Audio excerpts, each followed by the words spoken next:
Hey everybody, welcome to Grandma Jane's World. Thought I'd welcome you into my new place, and it's Christmas morning, so Merry Christmas. I'm waiting for Mom to wake up from her little nap, and I thought I would show you how to do this wreath I've had. Years ago, my grandma lived down from some family that owned a nursery, and they always put a live garland, huge wreath around their picture window in their front, and I loved it and put lights on it. And I remember as a kid, so I kind of tried to recreate it in past homes I've been living in. But this year I thought, instead of doing the live garland, which I usually did, I got a metal frame, first of all, from a nursery that had them out there, and it's got little spikes that kind of stick up to hold the garland in.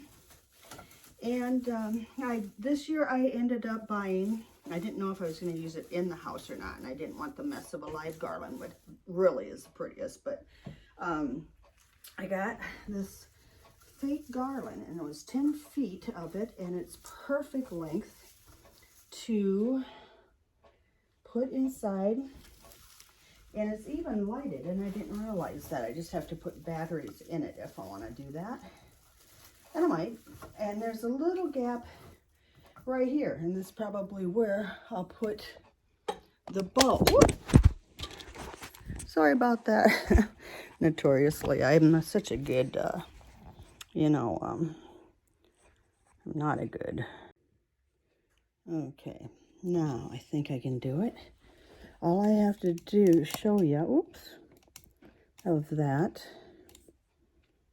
if I can get this balanced on my other couch, sorry.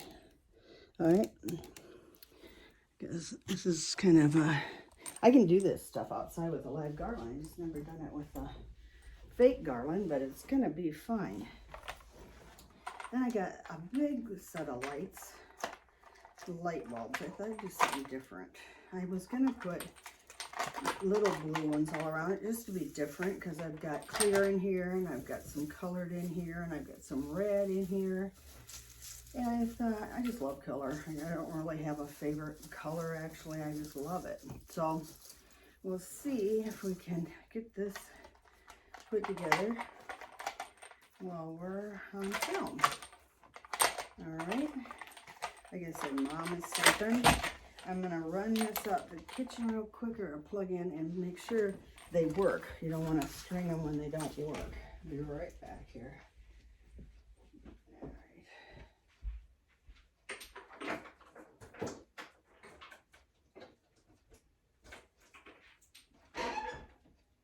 right. They work.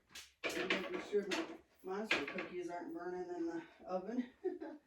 I got too many things going this morning. Ouch. Dang, that pan's hot. Alright, I'll be right there. Whew. Alright. I have to get some new cookie sheets. My cookie sheets, I think cookie sheets just take a hit after so long. They get burn on, and grease and sauces and all that stuff kind of get dried on them, and you never really get it off after a while.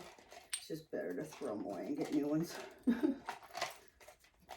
Okay, this is 25 indoor-outdoor lights. 15-year guarantee. Multi-smooth ceramic. All right. Well, there's plenty of them, so this thing should be well lit. I love the big size to them too, especially this gonna go outside, I'm pretty sure. It's kind of too heavy to be in here. And I have outlets on my little back porch, which would be perfect, so I'll just have to hang it or sit it for today if I don't have a big enough nail to hang it from or whatever. I just thought this would be something fun to do on Christmas Day that I haven't done yet, and I still have a lot of moving in to do. I haven't even got my china in yet to put away, but in order to get the Christmas tree up, I had to put the buffet in the closet And I probably will leave it in there because it works in there really good. So then I have more room in my living room. So, all right, now I'm going to start with the outlet down towards the bottom.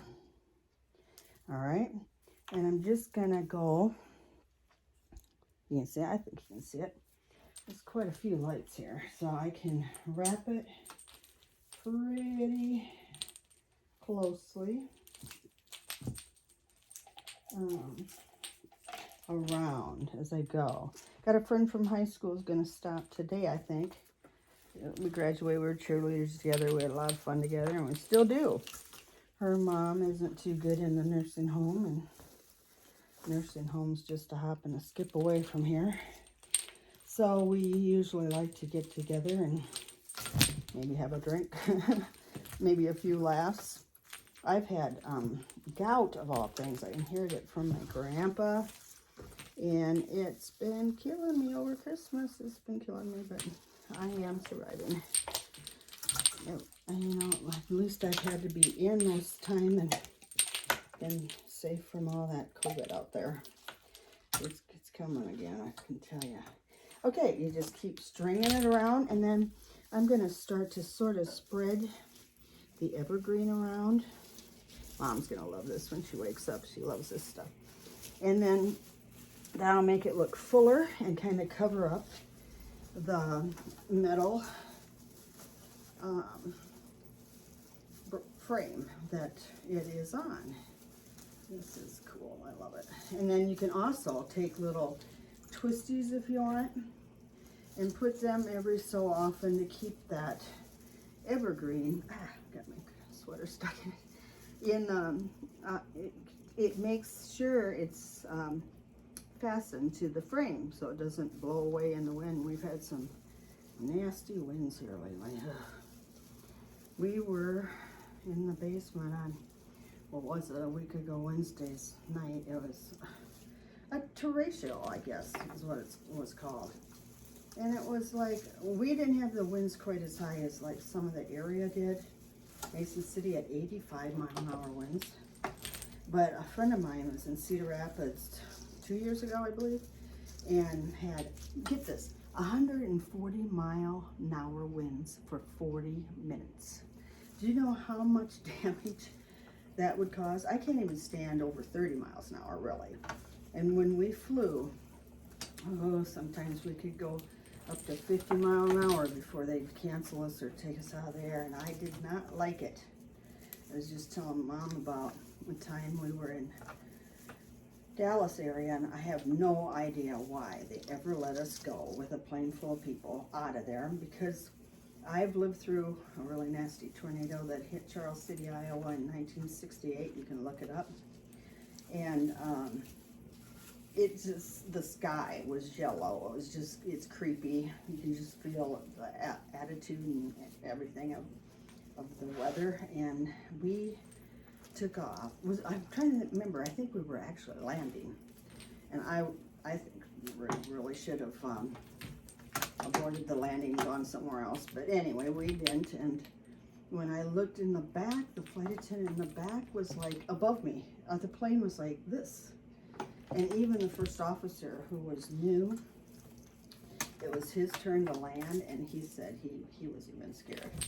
And those guys are pretty dang trained and everything for that kind of stuff. But we were all just really glad and thankful that that kind of stuff happens. I mean, I've been in emergency landings where something's wrong with the plane or whatever, and we've had to land and evacuate, and you just wouldn't believe how much your adrenaline flows when you get in those situations. It flows. And then the next thing, you're just about exhausted because you find out you're safe, and the letdown is something else. And I've also been hurt. I've had medical emergencies where I've had to call a doctor to get the emergency kit open so they could give a gal coming back from Poland, and her husband had dementia, so he was not real good with giving information, and she had packed her nitro in the cargo. It's like, don't do that. But anyway, I was lucky enough to have a pediatrician on board, and they were able to get into the enhanced medical kit, which I cannot do unless you're like a DO or MD or, you know, something more professional and licensed. And he proved it and all. And while we were landing in El Paso from Chicago, it was a flight, we were able to put her, and they were in the bulkhead anyway, the front seat, so there was no one up ahead of them. We were able to lay her on the floor and give her nitro underneath her tongue and raise her legs, elevate her legs. We did everything by the book, I'm telling you.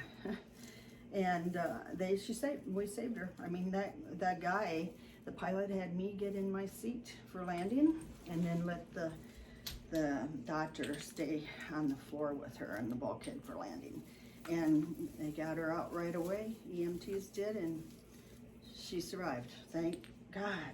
And then there was another time when that was a really bad time. It was our last leg, and we were coming back into Chicago, and something happened. I don't know what it was, but the new first officer wasn't trained, and he was having trouble, and it was windy, and evidently the instructor wasn't really knowing that anything was happening either. So we landed, and they said it was like a 3G landing. I mean, we hit so hard that we bounced back up and hit again, and I was in the back, the last seat in the back, which took the brunt of it, and I really hurt for a long time. My back, it was like it compressed it. And I'm getting older, and my back wasn't the best anyway, but I was able to go home after that, and then I was able to get off of flying for a while and go, seek medical help and stuff like that. And I ended up being okay, but it hurt, and it wasn't good. The number one up in front was not hurt because he didn't take the impact. Anyway, that plane they never did get it fixed. That's how hard the landing was. That plane, it was a certain number, and we kind of followed it. Had a number on the wing or the tail, and we followed it, and it never did get fixed. It was in maintenance over and over again, and I don't know whatever happened to it, if they got rid of it or what, but it did damage to the landing gear terrible, and there were people screaming and hurt and taken out by stretchers, and it was traumatic. But that's the kind of stuff that can happen, If you know what to do, you do what you got to do, and you're kind of in shock anyway, and then it's over. And one of the landings I had on a little plane where I was the only flight attendant in Chicago, they had a flyby the tower, and the lady pilot thought that there was something wrong with the landing gear.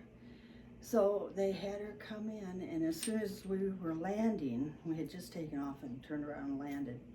We went off the runway, and bump, bump, bump, bump, bump across this grass and stuff, and almost hit some landing lights. And if we would have, the pilots could have been killed, but they weren't. And we stopped, and immediately all this drilling of the evacuation drills came out of my mouth. And I checked, be sure there was no fire and all that kind of stuff. And people were having to jump 5 foot 3 inches out of that little door. And some of them were trying not to, and got halfway through. The fire department was out there, and they told me there was no fire and I could stop evacuating. And the last half of that plane was so happy that they didn't have to jump out. But I was just thankful. That could have been worse, and it wasn't, and we got through that too. And I think the only other thing is on a transcon one time I had, and now transcons are whenever they go from the East Coast to the West Coast, that kind of long transcon. It could be Miami to Seattle, it could be New York to LA, whatever. From one side of the continent to the other. But anyway, we were coming back from LA, heading to New York. Those were my favorite flights. I usually had celebrities. I had all sorts of celebrities, all sorts. Walter Cronkite, Carson Daly, Brooke Shields. I got a book. Sometime I'm writing a book, so I'll put it in there. But I even had Laura Bush after she was First Lady. But anyway, we were coming back, and this was a big plane, a 767 that had two dual aisles, and it was full. And the guy, I was working in the back at that time, and somebody in either business or first class had a heart attack. And I really wasn't even affected by it. I didn't have to do anything because there was so much crew. There were like 10 or 11 of us on there. But I did have to write a report. But I'll just never forget how we had to emergency land in Colorado Springs because we couldn't make it with him on board like that to New York. So I was sitting in the back. I just remember that big plane going boom. We just came down as fast as we could without blowing our eardrums or anything like that. Pilots are such professionals. They're awesome. I always have my trust in them. And we got him off, and as far as I know, he survived. But you have to be really ready for stuff like that. You don't expect it to always happen, but it can. And you know what? If you studied it up and stuff, you are ready. It's just amazing how fast you can do CPR and evacuation drills and get them out of there as soon as you can. We would have, every year we have to practice our CPR and AED machine. We have to know it. And then we'd also have to do our drills with the door. And each door, different set of things we'd say. And we had to know them. They made us in training know them verbatim. And we also practiced the ditching too, if we'd have to land in water. And in case you didn't know, Sully was the first one to successfully do that. We are not able to successfully land in water and survive. It's just the way the impact and all of hitting, if a person jumps or anything too high from above the water, it's like hitting a cement wall. So kind of gross, but that's true. And that day I watched that, I was at home with Sully went on the Hudson, and that was unbelievable. I had seen a shot where they were all out in the wings, and then the next shot I saw was like a older shot where I thought they were all under water because there nobody on the wings. I about died, but they survived, and that guy was amazing, just simply amazing. So anyway, there I had a few tales to tell you of flying. I miss it much at times, but not so much now with COVID. I seriously don't. I've had a lot of friends die of it, and I don't miss it. I'm sad, but I don't. I'm getting too old and been there, done that stuff, So there you go. I've got this so far. I'm getting it here, and I'm gonna plug it in so that you can see it. I think it's ready to be hung outside. Go out to my little kitchen here. If I can find an outlet, that's what I need to find, so I can show you. And I can put it right here. I gotta get a big bowl for it. A bow put on it yet. Got dishes because I'm making monster cookies. I'm hopefully having my little monster grandkids over to eat them. Okay. Oh. Hey, it's gonna work. And I'll show you when I get the bow on. I'll be back. All right, when I hang it up. I'll see you in a little bit. Bye.